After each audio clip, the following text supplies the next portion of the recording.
James for the first time this year. Pistons' second worst team in the league. They had their worst loss of the year last night, so both teams were on a back-to-back. Outscored in the fourth quarter, 25-14. Rob, how about this? Something you were saying right before it came on. 34 points in the second half for the Lakers. That's the lowest point total of the year.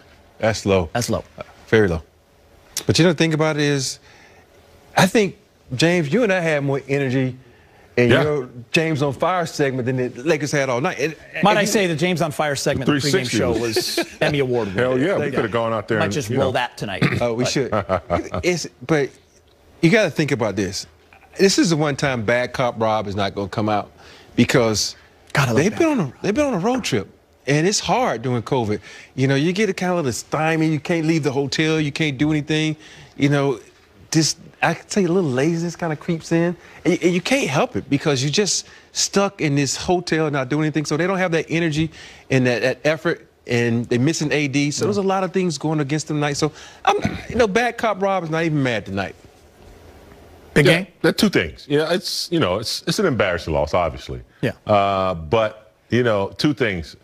Every night is going to be a big night for whoever the Lakers are playing. Detroit, the worst record. But when the Lakers come to town, it's show and tell. It's time to show out on them. Also, you have to realize, regardless of Detroit's record, they're still professional NBA players.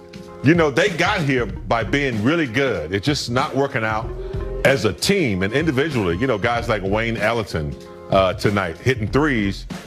And once they saw that the Lakers were going to let them hang around, because I think most underrated teams, they wait for the big punch to knock them out. That never happened. And so Detroit felt like they could, stay in the game. They thought they could win.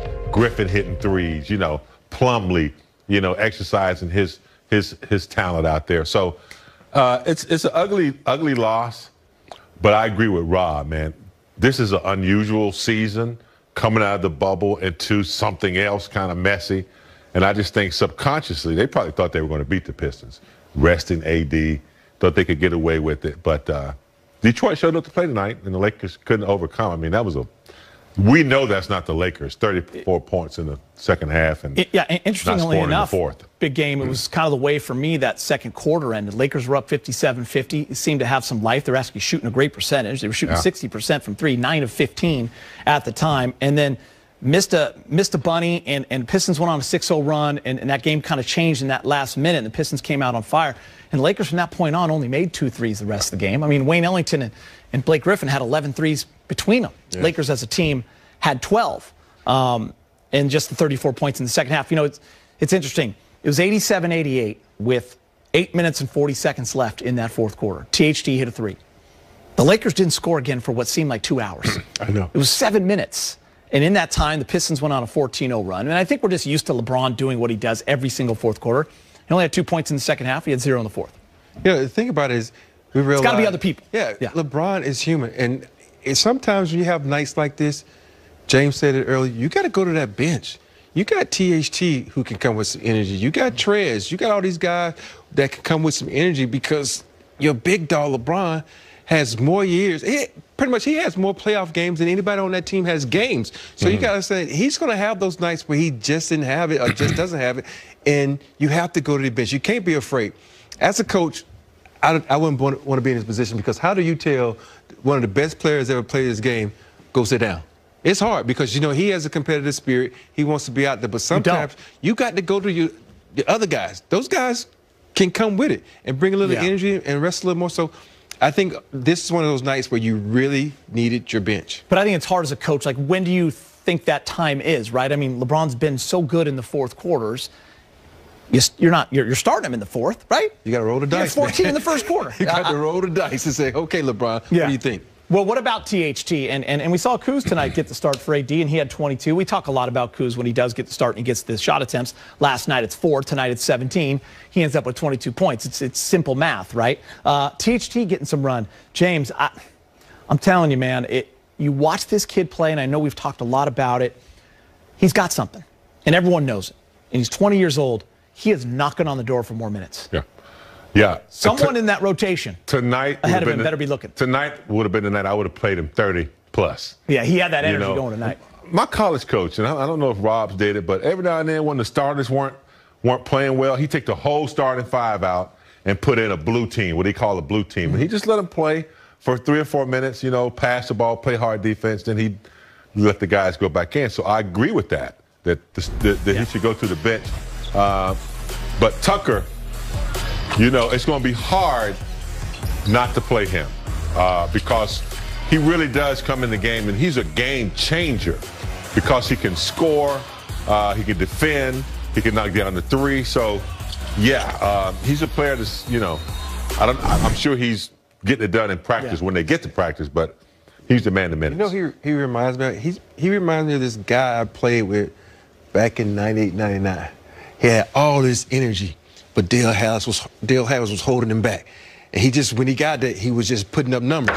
Talking about Kobe Bryant. I'm not saying he is going to be Kobe Bryant, but he reminds me of this guy that's young, has a lot of talent, but the coaches are seemingly holding him back. But when they do let him out there, he does these extraordinary things, and he goes out and plays extremely well. So, and I know it's hard because you're looking down that line like, whose minutes does he take? Yeah.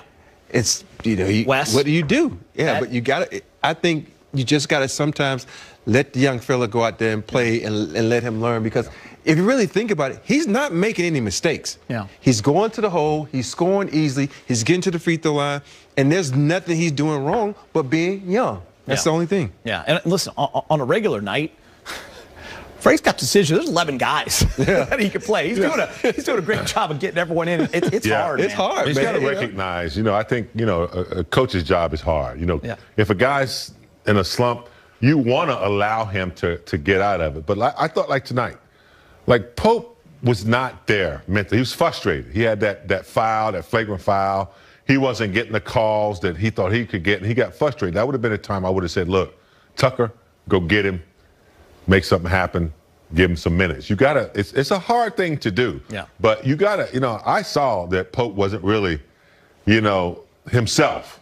And so it's hard. But Tucker's got to play. He's one of those players that's on the bench that you can't say he's young, we got him in development stage. No, he's ready now. He's ready.